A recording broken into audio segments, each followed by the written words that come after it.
There are plans for a new skyscraper to be developed on one of New York City's last plots of unoccupied land. Affirmation Tower will be the first building in Manhattan to be developed, built, and funded by Black and female-owned businesses. The 90-story skyscraper will be located along the Hudson River. In addition to local NAACP offices, the tower will feature a skating rink, at least 2 hotels, an entertainment complex, a rooftop restaurant, and a ballroom. And joining me now is the developer of the Affirmation Tower, Don Peebles. He's the founder, chairman, and CEO of the Peebles Corporation. Don, welcome. Thank you very much for being with us. This truly sounds like a project that would change the New York City skyline. How did you come up with this idea? What does this project mean to you?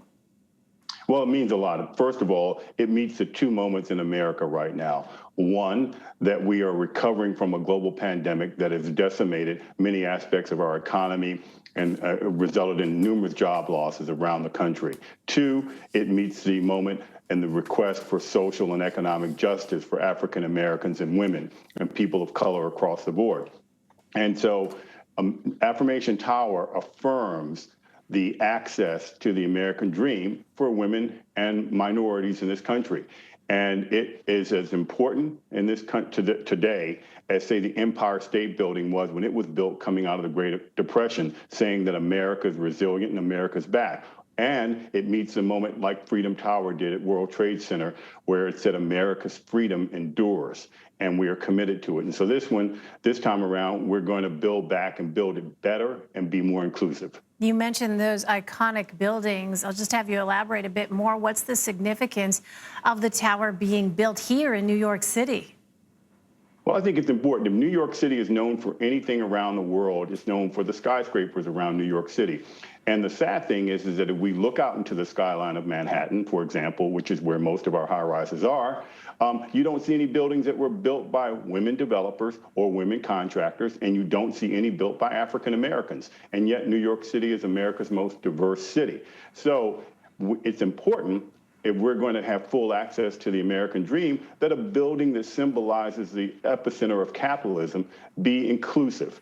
And so Affirmation Tower does that. And it does it in a very powerful way, the tallest building in the Western Hemisphere. So that what it says is that women and people of color are as talented as anyone else, and when given the opportunity, they can achieve greatness. And it's so interesting to read about the design. Don, what about the architecture itself represents Black culture?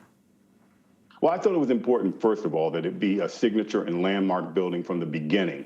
And we picked David Adjaye, who I've known for a number of years and have worked with in the past, who was the architect for the Museum for African American History and Culture at the Smithsonian in D.C., which is America's most visited museum. And I thought that he should be the person to build this tower of symbolism.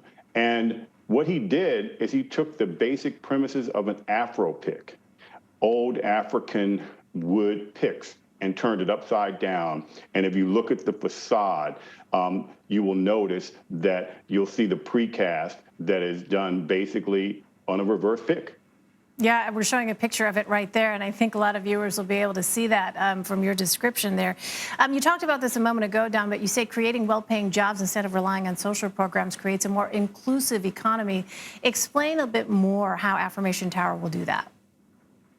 Well, the first thing is that it's 80% African-American owned. One of the major partners in the project as an owner is a woman.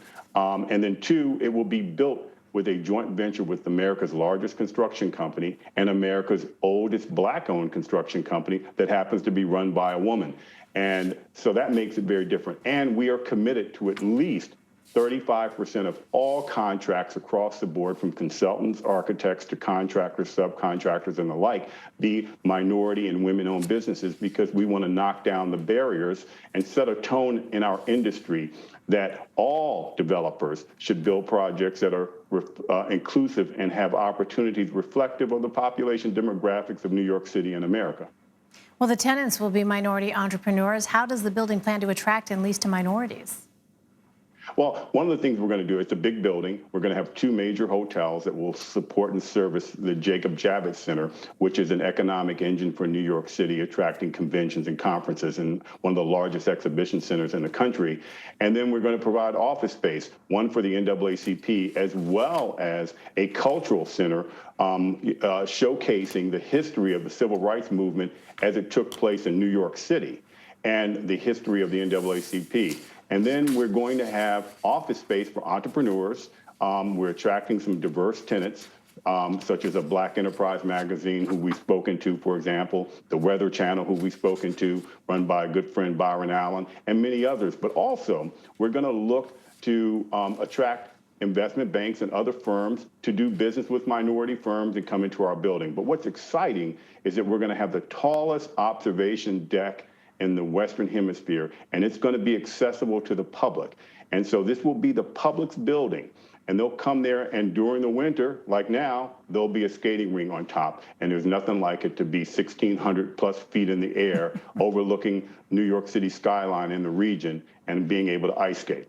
I imagine those views will be breathtaking. Don Peebles, Don, thank you so much for joining us. Thank you, Elaine.